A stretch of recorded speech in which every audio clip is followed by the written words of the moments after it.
lakini siku hizi ni za mwisho.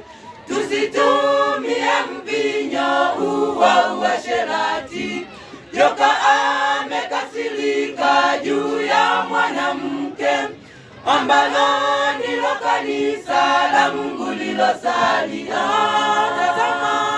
Tazama mabonde pia na milima, miti mikubwa na mapango ya mawe, zitakuwa nyumba zetu kipindi cha mateso, wakati dunia hii itakapotuchukia.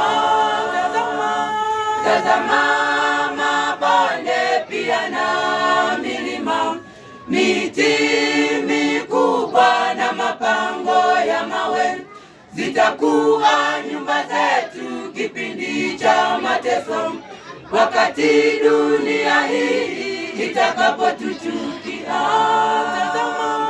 Tazama mabonde pia na milima, miti mikubwa na mapango ya mawe, zitakuwa nyumba zetu kipindi cha mateso, wakati dunia hii itakapotuchukia.